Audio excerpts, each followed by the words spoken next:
How's it going? DCSX. My name is Arjay Centeno here doing my first workshop over the weekend. Joining me to assist is the wonderful Jacqueline Joyner. All right, so what we talked about in the first class was really just some refined technique, talking about using your body a lot to create conversation, what it tells your partner, what it doesn't tell your partner, how you can kind of like where in the pattern you can use your body to communicate things. So what we did, we took a basic sugar tuck, okay, and what we focused on is the refinement of the follower's movement to finish properly on the tuck. So Jacqueline's going to make sure she goes away from the leader on the 3 and 4 to the 5 and 6, as opposed to what leaders promote usually, which is just the twisting and the turning action. So at this point, just prior to the anchor, follower then has to compensate and use the anchor to kind of back up and do what I call a lock and load. That creates an inconsistency with the movement. So at that point, anything I want to do as a variable or change it up becomes very difficult for the follower to understand and read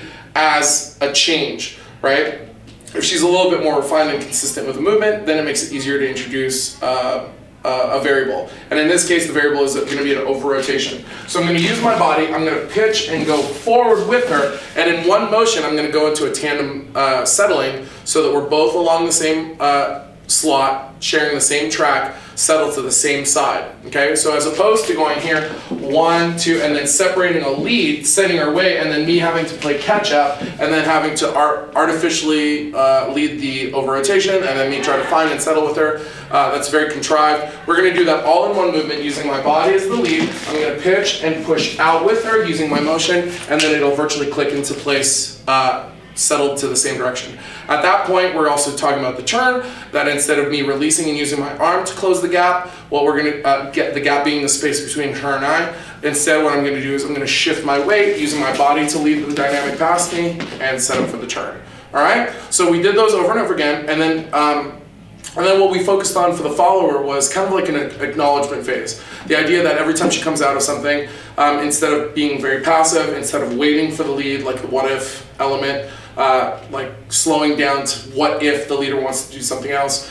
Instead, she's going to assume that I'm done leading at the pass, and then she's going to start creating closure and wrapping things up. So that way she's building and crescendoing her energy using her body as a dynamic and indication to say that she's ready, and then I'm going to use that to pick up the pace and use for the lead in the next part. Okay, so real quick on the other side, without stopping, sugar tuck, over rotation settle, spin and groove, right?